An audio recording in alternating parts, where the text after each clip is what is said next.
বাংলাদেশের ঋণের কিস্তি ছাড়ের বিষয়ে এখনো কোনো সিদ্ধান্ত জানায়নি আইএমএফ।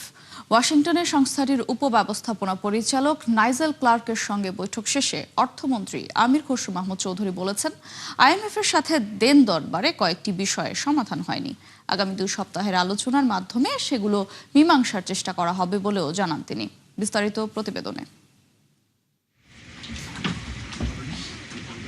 আন্তর্জাতিক মুদ্রা তহবিল আইএমএফের সাথে বাংলাদেশের $5.5 বিলিয়ন ঋণ কর্মসূচি চলছে। এ পর্যন্ত 5 কিস্তিতে $3 বিলিয়ন কিছু বেশি পরিমাণ অর্থ পেয়েছে বাংলাদেশ।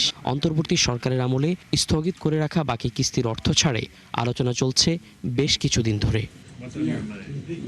এই ঋণের অর্থ ছাড় নিশ্চিতের চেষ্টা ছিল অর্থমন্ত্রীর নেতৃত্বে আসা বাংলাদেশ প্রতিনিধি দলের।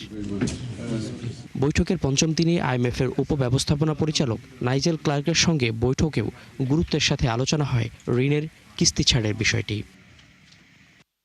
পরে অর্থমন্ত্রী জানান, ঋণের কিস্তি ছাড়ের বিষয়ে এখনো কোনো সিদ্ধান্ত মেলেনি। তবে আমি মনে করি সার্বিকভাবে যে সবাই মোটামুটি বিএনপির নির্বাচনী যে স্ট্যাটাসের সাথে অ্যালাইন হয়েছে, এটার মধ্যে সমর্থন আছে। কিভাবে এটা আমরা বাস্তবায়ন করব, এখানে যে সমস্যাগুলো সমাধান করব, অ্যাপ্রোচটা কি হবে, এটা নিয়ে আমাদের মধ্যে আলোচনা চলছে। মন্ত্রী বলেন, দেশের স্বার্থ রক্ষায় আইএমএফের সঙ্গে আলোচনা এগিয়ে নেবে বাংলাদেশ।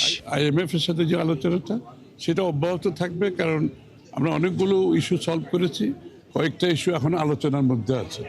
সেটা আমরা আগামী 15-20 দিনের মধ্যে এই ইস্যুগুলো আলোচনার মাধ্যমে সমাধান করার চেষ্টা করছি। এবারের বসন্তকালীন বৈঠকের আলোচনাগুলোতে বাংলাদেশকে বিভিন্ন খাতে সংস্কার এগিয়ে নেওয়ার স্পষ্ট বার্তা দিয়েছে আইএমএফ। সুফিয়ান ফারাবী, 71, ঢাকা।